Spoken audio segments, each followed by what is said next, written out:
यह गरीब रायस्टार शहर के सबसे अमीर आदमी का ड्राइवर था। अमीर आदमी अपने बेटे के साथ ऊपर से नीचे आता है क्योंकि उसके बेटे को स्कूल जाना था। अमीर आदमी अपने बेटे को प्यार से बाय बाय करता है।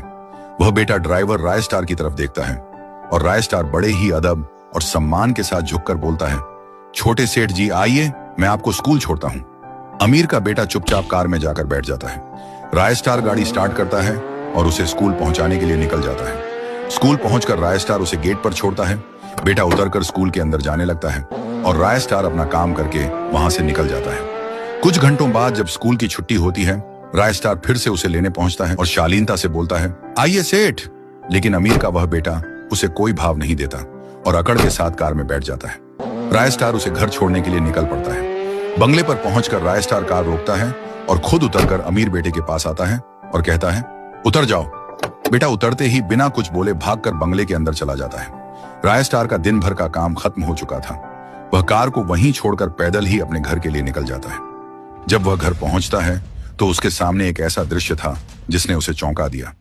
उसकी बेटी एक लड़के के सामने हाथ में गुलाब लेकर बैठी हुई थी।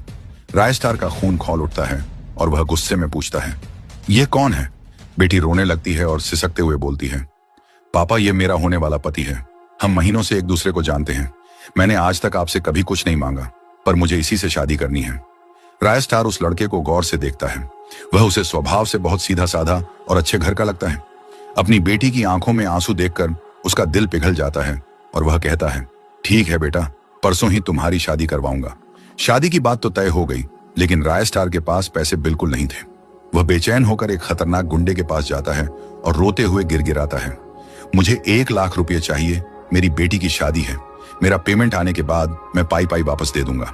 गुंडा पैसे निकालता है और 1 लाख रुपए गिनकर देता है और सख्त लहजे में कहता है, 1 महीने के बाद मुझे यह पैसे वापस चाहिए। रायस्टार कहता है, ठीक है मालिक, और वह पैसे लेकर अपनी बेटी की खुशियों के लिए सामान खरीदने निकल जाता है। लेकिन दूसरी तरफ अमीर आदमी का बेटा घर से बाहर आता है। वह कार की तरफ देखता है और इधर उधर नजर दौड़ाता है कि क्या ड्राइवर रायस्टार आसपास है। जब उसे रायस्टार नहीं दिखता तो वह खुद गाड़ी चलाने का फैसला करता है, जबकि उसे ठीक से गाड़ी चलानी आती ही नहीं थी। वह लापरवाही में हाईवे पर 100 की स्पीड से गाड़ी भगाने लगता है। अचानक वह एक लड़की की बाइक को जोरदार टक्कर मार देता है। बाइक हवा में उड़कर दूसरी तरफ जा गिरती है। लड़का गाड़ी से उतरकर भागकर देखता है तो बाइक जलकर राख हो चुकी थी और उस एक्सीडेंट में लड़की की मौत हो जाती है। अमीर का बेटा बुरी तरह घबरा जाता है। वह भागकर वापस अपनी गाड़ी में बैठता है और सीधा अपने बंगले की ओर निकल जाता है। घर पहुंचकर वह बदहवास होकर अपने पापा के पास जाता है और रोते हुए कहता है, पापा मुझे माफ कर दो, मुझसे एक बहुत बड़ा कांड हो गया है। अमीर बाप जिसके पास पैसे की ताकत थी, वह कहता है,